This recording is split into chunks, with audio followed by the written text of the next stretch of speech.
Hey, good morning. Let's go over today's trade plan. So in the overnight session, we saw that responsive buyers have been active and pushed ES pretty close to yesterday's high, at which point responsive sellers stepped in. Overall, we're in a very balanced environment as far as the last session and the overnight session goes. Bigger picture, the sell side remains in firm control, and this is still quite a bearish market, so we can expect sellers to be active on first test of pretty much every resistance zone along the way. So heading into the open, we have the primary resistance up at 47.75 to 50.75. That marks yesterday's high, as well as the current balance that is developing. In the event of strong upside momentum, and if ES breaks above 47.75 to 50.75, we can still expect sellers to be active at every resistance area along the way because even a short-term breakout would not change the larger time frame bias, and overall bears would still be in control, and we can expect sellers to be active at pretty much every zone, and we can even get a failure in the event of a upside break. We can still actually fail near previous day's overnight high around 62, 64.75. The 67 quarter to 69 quarter is a very key resistance area and a automatic sell in most scenarios. We have an open gap at 71.5, resistance 80.82, 86 to 88.5. All of those areas are very good spots to sell the market, and that's even if the market gets up there. Now, when the market hits such an oversold condition, we know that we can get some decent bounces, and we have already seen that in the market.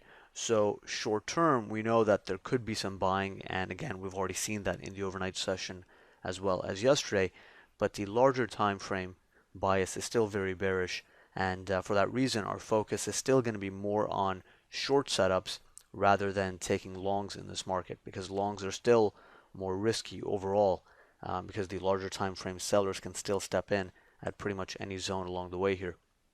Heading into the open, we have short-term support 27.5 to 29.5, and below that, really the primary support and the support zone that really is going to help set the bias for the day is 19 quarter to 21 quarter. So if we can break below 19 quarter, 21 quarter, then we can get some better selling down into the prior VPOC at 1907, and then from there, if we slice through that, we can go down to 98 to 1900 and 85 half to 88. Short term, the market could just balance within a range before really picking which side it wants to go towards. But overall, the market is still bearish, so we still want to be more active on the short side, be very careful and cautious on long setups that we're taking. And the longs in this environment really have to be taken with momentum. So if you are going against strong momentum and you're entering in the middle of the range or at a minor support area, that's not going to be the highest probability trade to take. So right now, the 19 quarter, 21 quarter is really the key support on the day time frame. And that's a spot where the buy side can be active on first test. But as soon as you take that out, then even on the smaller time frames intraday, the sell side would be more dominant, and we can go down towards 1907. And then if we take that out, then of course we can head lower. And given the magnitude of the sell-off that we saw over the last couple of days, again, we can balance short term, but the bigger picture bias is going to remain bearish, and over the next several days, the expectation is still for ES to test those lower prices and eventually even perhaps retest the 1831 recent swing low. So on the downside, just scrolling down a bit here, we can see that below 85 half we have 70 to 73 as support, 59.61, 49.75 to 51.75, and then 1831 is that major swing low.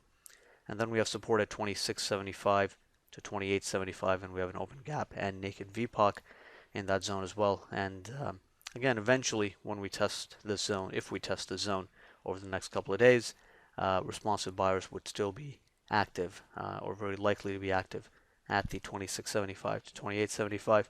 But short term, this is really the area we're dealing with, and the 6.7 quarter, 6.9 quarter above initial resistance is very key.